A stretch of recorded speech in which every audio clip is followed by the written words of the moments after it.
Yo, what it do, what it do? It's your boy Yellow the Poet, and I am here with Mr. Greg Wieting. Mr. Greg Wieting is one of my guests. He is actually someone who actually does healers, and he's actually a leader, an entrepreneur, and I love it. So he actually talks about healing with anxiety, depression, and chronic pains and trauma. I am looking forward to this interview, Mr. Greg. Thank you so much, and welcome to YTP Entertainment. Thanks for having me. Good morning. Good morning. So, I am curious. Can you elaborate more on the things that you do? Yeah, I work with a lot of leaders and entrepreneurs who are kind of hitting that place of burnout, that place of overwhelm, that place of emptiness. So, folks with a lot of purpose, made of purpose but lacking fulfillment, Hmm. and kind of hitting the end of the road from leading from a trauma response. And Okay. so I kind of come in to help address the trauma patterns that are kind of leading to the anxiety and the depression, the chronic pain, the overwhelm. Oh wow. Okay.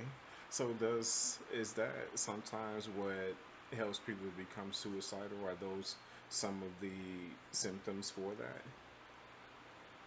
that? Um, I mean, suicidal ideation can certainly be, a part of it all. And, it's like I'm working to kind of address, the traumatic imprints that people have organized their identity around and the identification with the pain and the wounding. And so much of healing is creating space to kind of tease out who we are, and dissolving the identification with the hurt.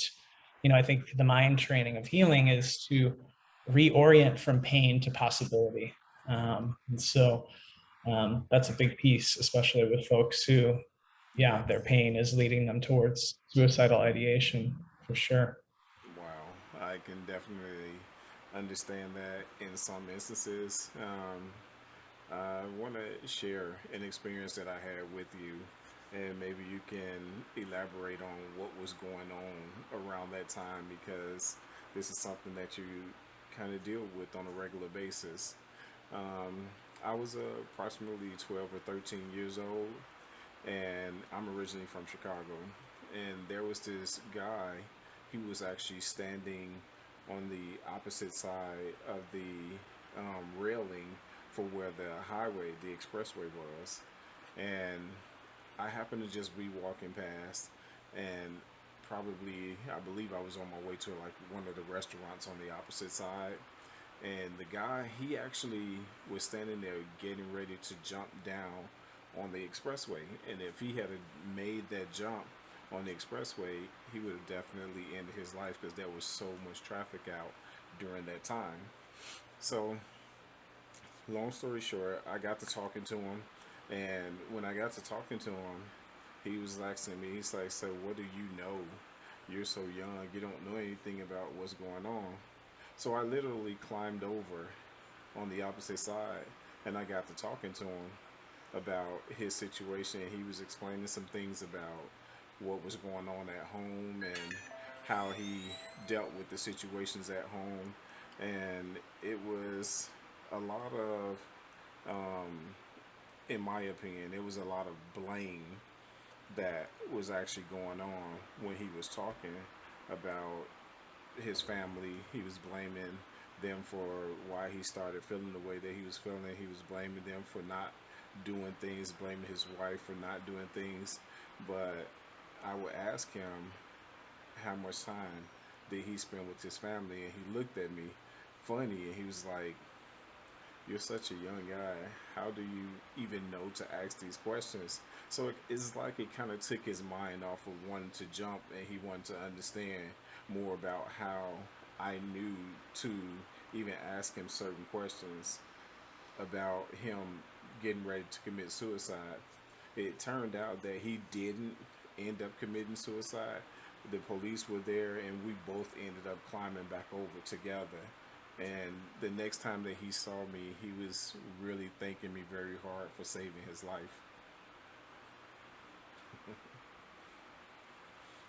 That's incredible. Well, I mean, my hat goes off to you to take the time to show that level of care, right?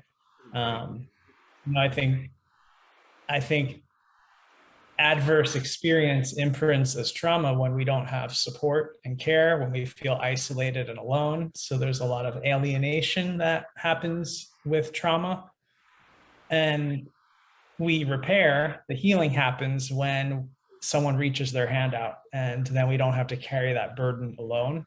And so that's what you afforded him, right? So he no longer had to carry that burden on his own, which then is signaling to his system, his body, his brain, his nervous system, that what was overwhelming on his own maybe is uh, possibly manageable with someone by his side, right? And um, so just, yeah, what you shared is just really beautiful. I think that signifies just such the most critical part of healing is the relational field, right? Between people, because we're not meant to heal in isolation, nor are we meant to live in isolation.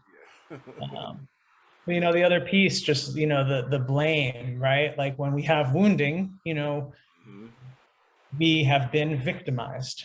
And I think healing is tending to the parts of ourself that have been victimized, naming victimization. And in doing that, it's like processing the emotional impact of how we've been victimized. Hmm. But a lot of us don't have the resources or support to do that. We haven't been taught how to do that. So then we carry the burden of the victimization, and then it becomes part of our identity, right? Then we live out our lives as the victim.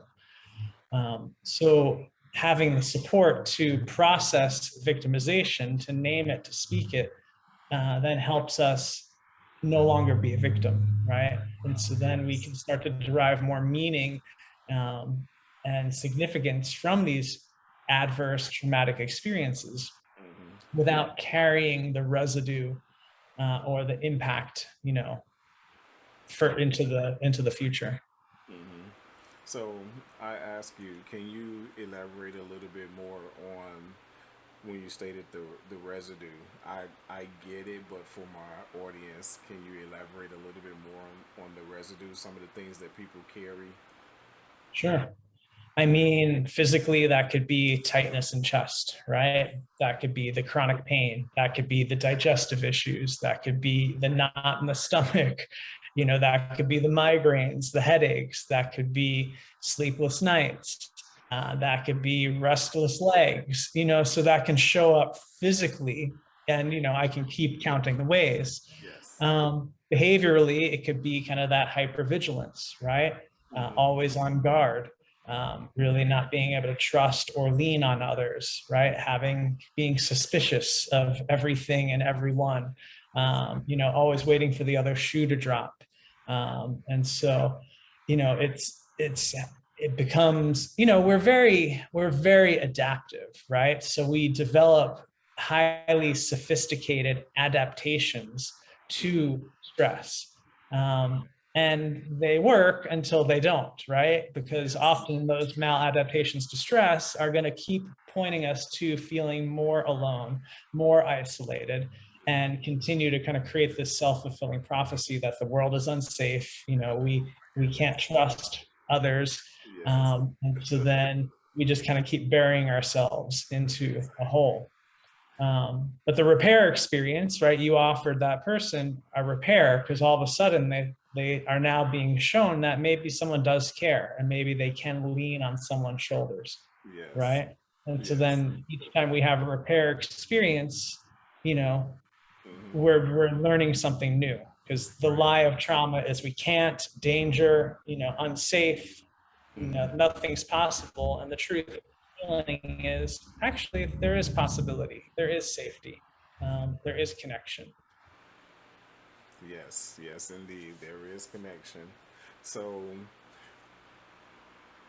it would be, would it be safe to say that the connections between us and our subconscious um, would definitely be something that could be misconstrued, because sometimes people think that they're listening to their subconscious when they're actually only listening to their own ideas about how to do something or what to do or what not to do.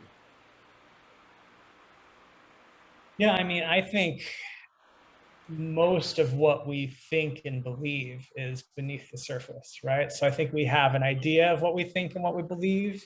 Hmm. Um, but the majority, I mean, the subconscious and unconscious mind are kind of like, the conscious mind is the tip of the iceberg. And the subconscious, unconscious mind is what rests beneath the surface, right? And Yeah. that's the emotional mental content, the beliefs and the behaviors that literally are stored in the body, right? So then that becomes kind of the costumes and the masks that we wear that are, often organized around, Yes. our ability to survive in the world, right? There's like a natural rush of life to develop enough of a sense of self to function in the world.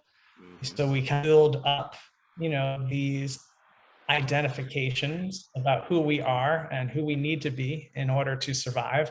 But a lot of that then incorporates like the parts of us we feel like we need to hide, because if we show certain parts of ourselves, we may not get our needs met, or then parts that we need to perform in order to get our needs met. Yes. And I think that's just part of human development. But I think we reach a point when, more of a spiritual practice to kind of dissolve the posturing and the hiding. So there's just more space to just be who we are. Right. And, I think that inquiry is a process of discovery, which is a big part of healing as well. Oh my goodness. When you say a process of discovery, I kid you not, that kind of gave me chills a little bit, because there are a lot of things that even through research we discover things. We take the time out to do self-preservation, and we discover things. And some people really don't understand how strong and how powerful that magic is, to do self-preservation and discover new things about oneself. They really don't get the process. And to me, I think it's phenomenal. It's phenomenal when you can actually sit down and pay more attention to yourself and understand yourself. And that way, when someone prejudges you, then you can say, okay, yeah, maybe I give off that vibe, or nah, maybe they just misunderstand me. So I ask you, um, why is trauma our greatest liability? You know, I think I think trauma, if we're carrying the costuming of trauma, if we're carrying the guarding, the protective mechanisms, it's really going to limit what's possible in our lives. It it kind of narrows in our window of tolerance, so we have less of a capacity to navigate, the full range of human experience. Hmm. We lose access to our upper brain, right? So we're going to be defaulting more to our survival brain, right? And that's going to make it harder for us to get our basic needs met, but it certainly then short circuits kind of more of that realm of Hmm. discovery, of like personal discovery, of fulfillment, of purpose. Yes. Right, it just kind of is keeping us more in this reptilian brain, which is just very limited. That's It kind funny of you keeps us mentioned in the reptilian. trenches, and very narrow view. We're not able to see out to the horizon. Uh-huh. That's funny you mentioned reptilian. Reason why I say that is because I did some studies about reptilians, but it wasn't about.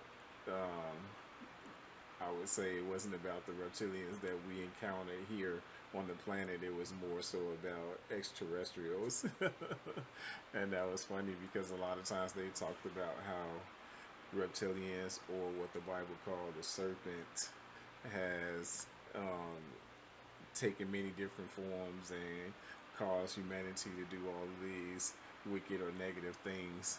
I'm not 100% certain that that is an actual fact, but I do know that some people feel that it exists.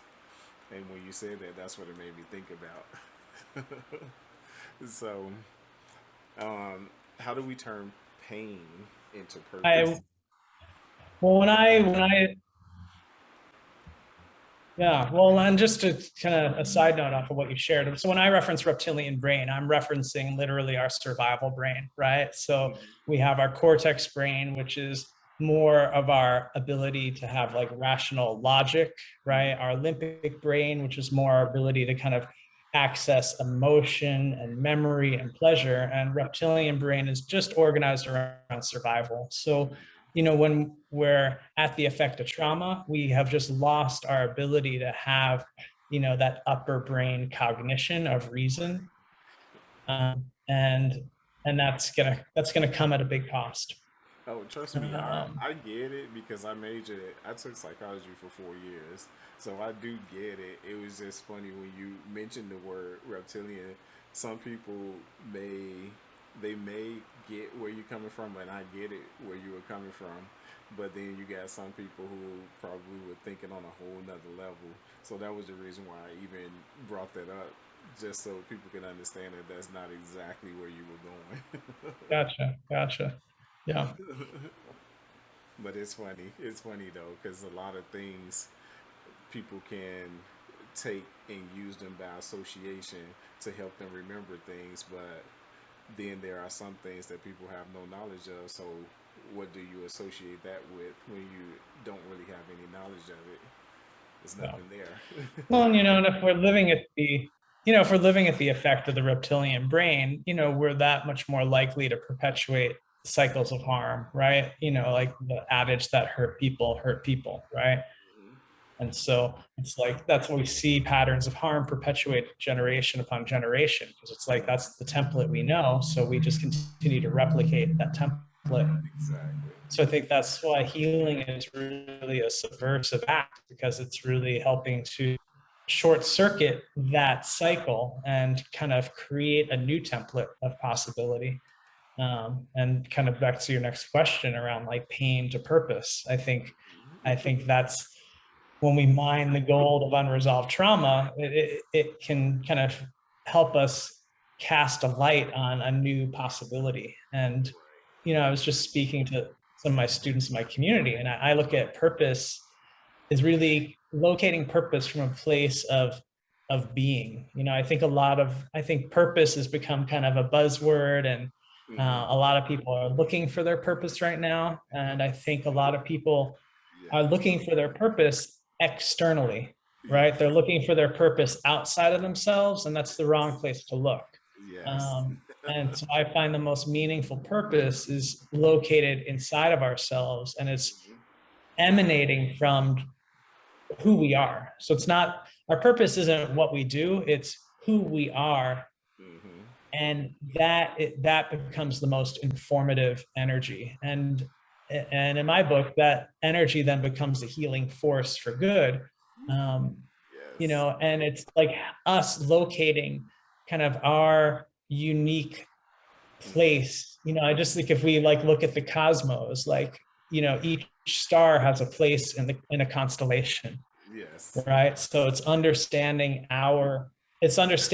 where we are located and that helps us find a lot of meaning and significance. But all we have to do is be ourselves, and I think that's burdening and learning of healing, Mm-hmm. That's true. kind That's of true. being. I totally agree. I totally agree with you. I totally agree with you. So, is there ever a point where trauma being our greatest liability and um, pain, is there a point where those two meet and they can actually serve us a purpose more so than help us to defeat ourselves? Because that's where I look at it, is that we more so defeat ourselves. We don't allow others on the outside to defeat us. We pretty much defeat ourselves internally before anybody can do it to us. Yeah. Yeah, I think that's what comes down to having the right support structures, the right support systems in place, so that can we can derive meaning from the most adverse experiences, and they can then become informative, right? And I think there's a lot of metabolizing and synthesizing of life experience that needs to take place for us to then derive some wisdom from those lived experiences. Sorry for my street noise.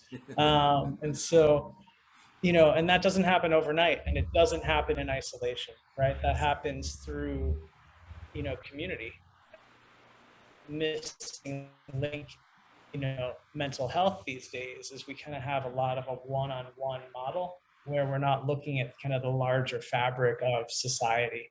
And I think there's so much stigma around mental health because, you know, Yes. I think that we can look at anxiety and depression and trauma perhaps as like healthy responses to an unhealthy world. But Mm-hmm. that's not how the individual usually sees it. When, each of us is experiencing the effects of trauma, our culture often tells us that something's wrong with us. And, Right. we haven't developed a culture that creates enough space to allow us to be with our pain. Yeah. And we just keep rushing over it. We keep rushing over everything. So there's not, so healing is making an intentional, sanctuary space to be what it is, like really honor the impact of each of us. Although there's something universal about pain, Mm-hmm. there's, unique experience in life based on our identities that we can have time to. That is so true. That is so true. So, do you think that at some point the doctors will be able to go inside of our brains and just take out all of the negativity and take out all the thinking about pain, and then so our heads back up, and then we'll be fine after that? No, I'm just kidding. I'm just kidding. That's not how that works. But I mean, that's what's happening in the realm of trauma and neuroscience. How I work with trauma and neuroscience and somatic and mindfulness based practices in energy medicine. It literally is rewiring the brain, right? Neuroplasticity. First we have to derive a sense of safety, and we have to let the nervous system land so we can feel a sense of okayness within ourselves. Mm-hmm. Um, and once we locate that, then we can start to rewire neural pathways. It's like our own imagination literally creates the structure of our brains, Exactly. which then creates the structure of our lives. Mm-hmm. Not to say that we're in control of everything, but we have incredible power and influence over ourselves and, how we navigate the world. You Yes. can argue that the hand has been dealt to us, but how we play that hand is very much, up to us. And Yes. so, neuroplasticity, a big part of healing is like flipping the script, like rewriting the narrative, because so many narratives are just running on default, Mm-hmm. right? From the impacts of early development and lived experience in early development.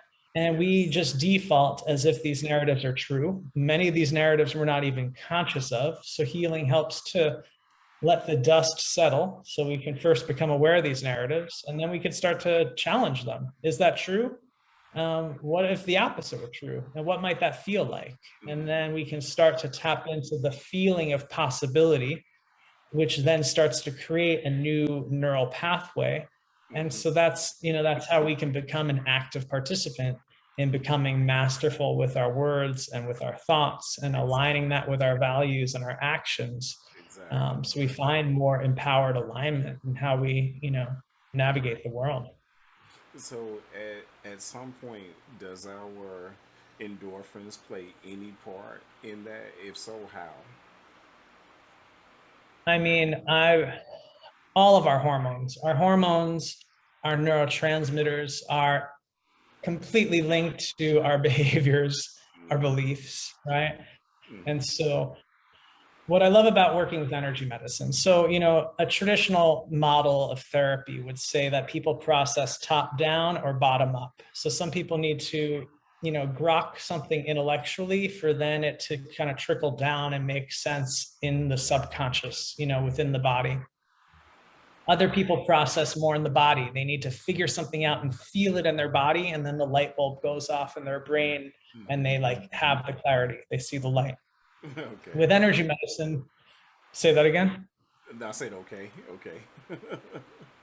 So, with energy medicine, things are patterning, not just top down, bottom up, but through crisscross pathways, through all the connected tissue and fascia. So it's like we can repattern a thought, and then that may have a trickle effect on hormones and neurotransmitters that then have a shift on a behavior and a belief that was stored in a tissue or an organ that then impacts physiological function.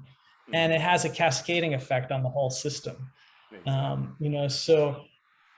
So absolutely, our endorphins, going to play a role in this, absolutely, and every hormone. How can they not, right? And so we don't necessarily, just like in the world of mental health, we often hear that brain chemistry. There's a chemical imbalance, right? And the chemical imbalance is what's causing depression. Like that's actually not been proven. And but we spend a lot of time just treating the chemical imbalance. And it's like, well, what are the factors that are causing the chemical imbalance? Instead of, because the chemical imbalance, we can just look at that as actually a symptom. That's just the tip of the iceberg. So energy medicine helps to look at the web of causative factors that are beneath that, which often is organized around trauma, the beliefs and the behaviors organized around trauma, and how that then impacts physiological function, digestive function, and our ability to think clearly. So working with that web helps to kind of restore, a new state of balance, a new state of nervous system regulation, and then the body can heal itself. And a lot of times when we're looking at the body healing itself and the medicines that are being taken in order to help with the healing process, how is it that what is it, what type of signals or waves or neurons are the medicines sending to aid and abet our system on natural healing? How is it that the medicines aid and abet that? I mean, how I work is I don't work with medications, so that's not my wheelhouse. Okay, How I work is what I mean, I'm sorry. how What I meant by you were saying it, I don't mean to interrupt you, but I just want to make sure that I'm clear in my question. When you say you work with the energy medicines, right? Mhm. So how does those aid and abet our natural healing process? Yeah. So if you think of the body as like a symphony orchestra, every organ, every hormone, every tissue, every muscle, every cell, every memory, every thought, every emotion, every behavior, they're all vibrations. And when we're experiencing health, all of those vibrations are in a harmony orchestra that we are, is making music, right? There's a musicality of being, there's a harmonic resonance. So disease and illness comes in when there's, stress, trauma, environmental allergens or toxins in our foods, intergenerational trauma. And that starts to create interference patterns. It short circuits the nervous system. It breaks down communication between all the different parts of the body, which are noise. So energy medicine helps to clear up the noise so there can be more of a harmonic resonance between these different parts. So instead of treating individual parts as if they're isolated, right? Oh, let's just treat the chemical imbalance, or let's just treat, the kidneys. If you have issues with your kidneys, it's like, well, all these parts, when they are in a healthy communication with every other part, their their health can start to rebound, right? Their function start to optimize. Mm-hmm. And so, yeah, energy medicine is focused more on the relationship between all of the parts and helping them come back online in wholeness. And, wholeness is then when we no longer feel split within ourselves. We no longer feel fragmented. We feel more established in, Yes. and unified. Yes. How long has energy medicines been in effect? I mean, I'm pretty sure the discovery of them came long before the active use of it. So how long has it been in effect? That's a great question. I don't have the answer to that. Okay. I know body talk is one form of energy medicine that I practice, and that was probably developed over 25, 30 years ago. Okay. Reiki is a form of energy medicine that has been around for hundreds of years. Indigenous with the laying of hands and just working with energy and consciousness from the beginning of time. But new understandings in the quantum world are helping us to kind of have more of a scientific understanding of Mm-hmm. energy, right? Yeah. And so it's a growing field, and yet if we overlay kind of a lot of different understandings from spiritual practices, you Mm-hmm. know, we're just connecting back to the essence of who we are. So I'd say, many of the world's spiritual traditions, indigenous cultures had a lot of this wisdom, right? That was just steeped in culture, that was steeped in tradition. And, a lot of what we're finding today is both reclaiming that, but also kind of codifying it with new scientific understanding.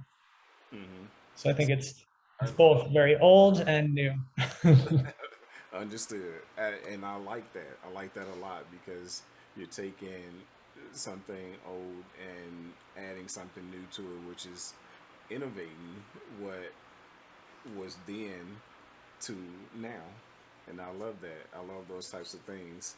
You mentioned something. You mentioned the quantum.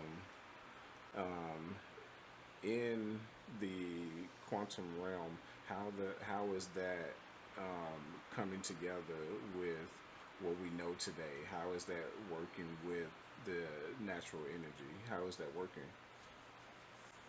Because I've never I had an mean, opportunity to understand. I never understood it from a medical standpoint.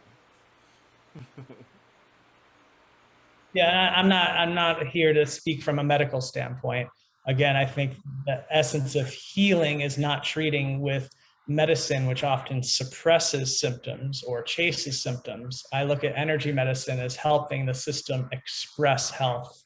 So I look at, disease and illness as stagnation and health as expression.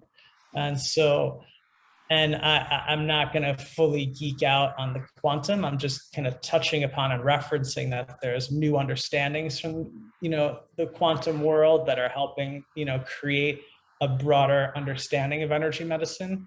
Awesome. Um, but I love the idea of just 0 point field, which is like a balance of positive and negative charge, which Yes. can be likened to the absolute, which is where like all information of the universe is present, right? And where you know that positive and negative charge balancing in a place of neutrality. That's like when we then neutralize the charge of our beliefs, of our triggers, of our, and that brings us into like a crystal clear place of clarity, and that's into a state of flow and of presence and power. And that's where there's a uninterrupted understanding of like the truth of who we are, right? And so again, that's where I feel like the quantum and the spiritual worlds kind of meet, but it's a deep place of presence. Yes, I love it. I love it. I just let you know that, excuse me, I'm very happy with what you're doing because natural energy, I know that natural energy has been around for a long time. And I know that there's not a lot of people in this world that's actually practicing um, the natural energy, the natural medicines, as opposed to using these pill forms of things that some people seem to think that that's actually um, helping them to feel better.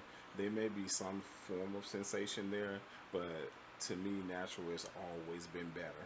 It doesn't matter um, how long you may think that it takes. There's no quick resolution to anything, especially when someone needs to create a balance in their lives, create a balance in their bodies. There's no one, two, three, okay, now it's working. You have to gain the consciousness, the understanding, the information. You have to get all these things before you even know how it's going to react to your body. You have to understand that without the natural, there isn't really too much else that you can actually do. And that's just how I feel about it. Do you feel that with natural energy and um, the human body, that those two have to collaborate together at some point in order for there to be that balance? Yeah, I mean, how there's no way for us to express health without being in alignment with ourselves, right? And so that starts with the nervous system. And so, and but I'm also, there's no one right or wrong way. I have plenty of clients that are dependent upon pharmaceutical drugs, right? And so I'm not here to interfere with anyone's path of how they're managing their health. Some people, Yes. based on their life circumstance, have grown dependent upon certain medications, Mm-hmm. and yet I've helped numerous clients either eliminate or lessen their dependence Mm-hmm. and synthetic hormones as their body has reclaimed its own capacity to heal, right? But um, you know so they can be complementary and integrative. It doesn't have to be one or the other, and it can't be one or the other when folks health has deteriorated so greatly that they have then become dependent upon certain medications. But Mm-hmm. the problem is when people think their dependence on medications is the only route, right? The only answer. And Yes. when they learn that there's other avenues to help the system Mm-hmm. recalibrate and heal, then a lot of other possibilities start to emerge. Yes. So does meditation play a part in this? Yeah, mindfulness, so I work with both trauma and neuroscience, which kind of gives people a roadmap for healing to kind of understand, the lay of the land. And then I work with somatic and mindfulness based practices, which give tools to kind of shift our orientation from pain to possibility, to dissolve identification with trauma and wounding, and kind of shift an understanding of self that is dynamic and ever changing, right? Because the imprint of trauma can become pretty static and rigid and fixed. And yet the experience of life and health is very dynamic and ever evolving and changing Yes. moment to moment. So who we are is ever evolving when we're not organized around pain. Mm-hmm. So yeah, the mindfulness, the meditation, the somatics help to orient to that possibility, to that change, to that growth mindset for sure. Oh, awesome. Awesome. I love it. I totally love it. So, okay, um, in this shift from the pain that some of the people that you've worked with experienced to the healing process, um, what are some of the things that you notice that they go through in terms of the emotions, the physical attributes in their lives? What are some of the things that you notice in that transition? I mean, a big piece of it is reconciling pain, right? It's like, because actually, although people may come to me because they're in pain, they actually, the pain, the cycle of pain is perpetuating because they have yet to actually learn how to fully be with it and reconcile it and make sense of it. So I think healing is very much a process of making sense of pain by learning how to be with it, by learning how to not fight against it, by learning how to not run from it, and by learning how to not identify from it. Then we can start to actually process the impact that, traumatic experience, painful adverse experience has had on us. And then we can start to glean a lot of wisdom from that. So that's kind of in a snapshot, kind of how healing can happen through this work. Cool, cool. So, okay, another thing. Let's say, for example, a person has a headache, and they don't know exactly where that is coming from. What are some of the things that you take them through in order for them to identify where that headache is coming from? Yeah, so my process is, again, it's more breaking up the interference patterns that have short circuited communication between the different parts of the body.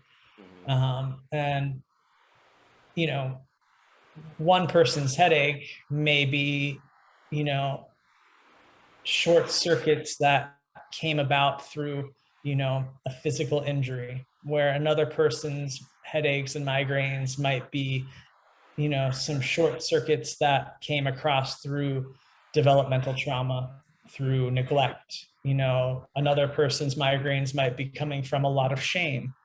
Someone else's migraines might be because their nervous system, is always defaulting to fight flight, creating like this excess heat in their energy. Okay. So it's looking at each individual. So there's no cookie cutter approach when it comes to healing. Exactly. But, in a lot of other models to healing, that migraine or that headache is getting treated the same way for every patient. And if it doesn't work then they default to the next treatment plan and then default to the next treatment plan. Right. It's just kind of like throwing spaghetti at the wall and hoping it sticks, right? So, my approach to healing is, okay, let's see what's beneath your migraine, right? Let's see how your body wants to resolve this. It's not a one and done, it's not a quick fix. And it's not following a set protocol. It's actually just asking the body how it wants to heal and letting the body, mind, and spirit reorganize according to, its unique wisdom. Okay. So, are some of the things that we were listening to that you were talking about today, are some of the things the reasons why our healthcare system is so broken? Is that a part of it? Is because some of the people don't understand the different processes for healing? They don't use the natural energies. Are those some of the things that are a part of it? Yeah, I mean, that's a very big conversation to have, but I think, you know, Western medicine has its place, right? If I am in a severe, accident, I want to be patched up, right? If I have, you know, a so there's value in that, right? And there are life-saving measures in Western medicine, no doubt.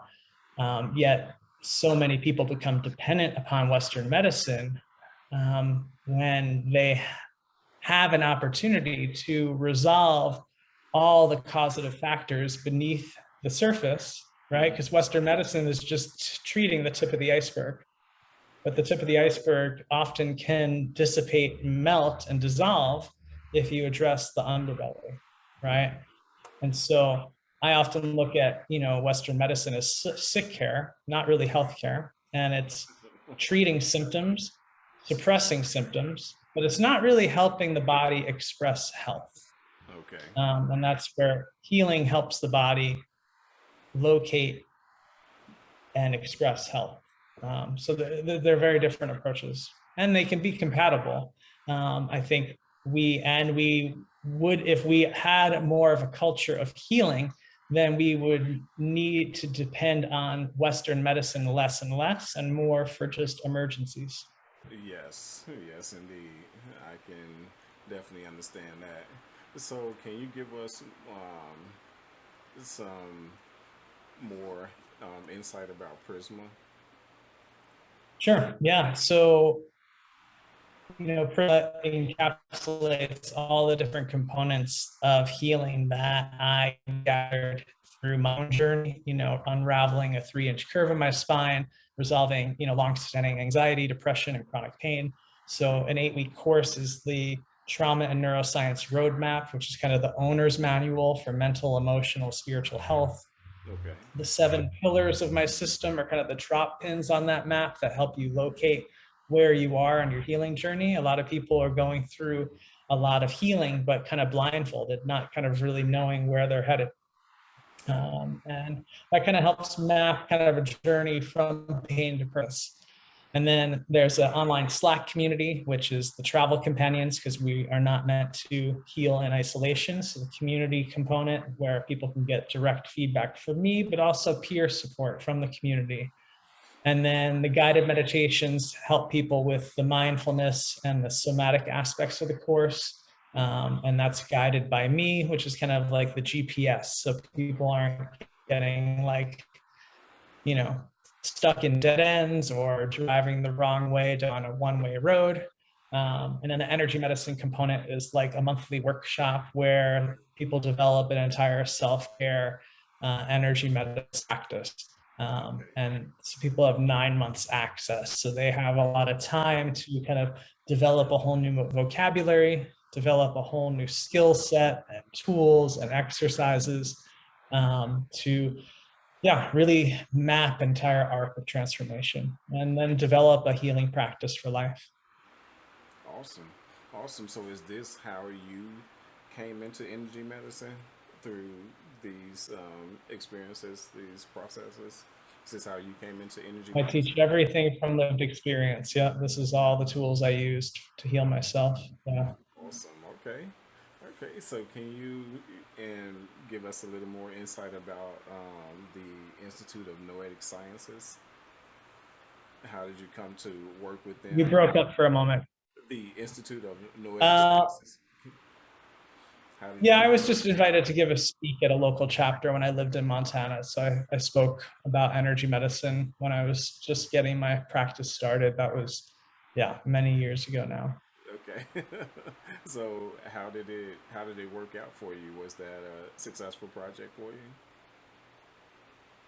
Were you able? Well, yeah, it was just a talk, and when I lived in a small community, and that's just how, it's mostly just through talking to community that I've built my practice, and it's all, just building relationships and turning people on to new ideas and new tools. Yeah. Awesome. Awesome. I like that. So how how does the leadership and healing process, how does that help with the journey that you're on right now? How does that fit into it? Um, Yeah, I'm most compelled in making sure we're not perpetuating cycles of harm and roles of leadership, and that we're not leading from a trauma response, and that we're really using our platform as leaders to function as like vessels of healing. And so, um, and to find the fulfillment and purpose. So that's kind of, I think, where the bridge of healing kind of, is really important. That's pretty cool. That's pretty cool. So, can you give us some insight about the where you featured in the Elephant Journal and the Gay in America? Can you give us some insight about that? Because I was very interested in learning more about that. Seems like something pretty big. The Gay in America was a photographer who traveled across all 50 states and just did a kind of a photo journal of queer men throughout each state. And I think that was just a really great project around visibility and just kind of showing the different expressions of queerness, from urban life to rural life, and just the full range of the queer lived experience in America. And Elephant Journal, I'm trying to remember back. I know I've been featured here and there. To be honest, I don't recall the article I wrote. That was many years ago, but I think it was just like debunking some myths around Okay. healing and spirituality, which I think was kind of the foundation of kind of the trauma informed lens that I work through, which is something you kind of touched upon earlier, just about, I think in our world, we're expecting fast results. And, there are no silver bullets when it comes to healing, but that's, I think, why we have such a dependence on medication, because we can often get a quick fix of symptomatic relief, which is Yes. very different from healing. Yes. And Yes. so, Agree. um, you know, and so but I think I was more bringing it through the lens of just a trauma informed approach to healing is, um, really letting go of the force and effort, because I think, muscle our way through so much of life. And although it does take a lot of commitment and heart to heal, it's a kind of reorientation to take our foot off the gas and let go of that death grip and kind of try to retrain the nervous system to more of a relaxed, alert awareness, Got it. which can feel counterintuitive to the part of the brain that thinks we need to work hard to figure something out to fix what's broken. And so, if I recall correctly, the article I wrote was kind of a take on that and kind of a reorientation to how we show up to heal. Was that the article about the Breathe Network where you wrote about um, trauma and informed healing? Was that about that? That was much more in-depth workbook where I've developed an entire workbook around trauma-informed touch for, hands-on practitioners. Oh, awesome, awesome. So was that to basically help them have a map to how they went about the healing process? Teaching them how to work with trauma. A lot of healthcare practitioners are ill-equipped to work with trauma. That means a lot of re-traumatizing, a lot of medical trauma, by just not understanding the nuance of how to support people with trauma, particularly in a healing, a therapeutic, or a medical setting. Okay, cool, cool. That is impressive. I love it. I love it. Definitely love it. Um, so you mentioned spirituality. Is when you mention it, are you speaking of spirituality in a religious form, or are you speaking other life form, or is there another meaning for it when you speak about it? Yeah, neither. Um, my work is based on Advaita Vedanta philosophy, non-dualism, really a recognition that the personal soul is one and the same with the universal soul. Working with energy medicine is really aligning to an understanding of universal life force energy, that consciousness is all there is. And so aligning with that, universal spirit, if you will. In Chinese medicine, the idea that the Shen, or the light that shines through the eyes, is the same light. Mm-hmm. And so those are, some of the perspectives I work with. All's quite all right. I truly thank you for the time that you have spent with us, and I greatly appreciate it. Hopefully, I can get you back on at another time. You definitely have a wonderful day. Thank you so much. Peace and blessings, Greg. Peace and blessings. Thank Thank you. you. Amazing being here. Thank you for your time. Beautiful day. Thank you. Have a great day.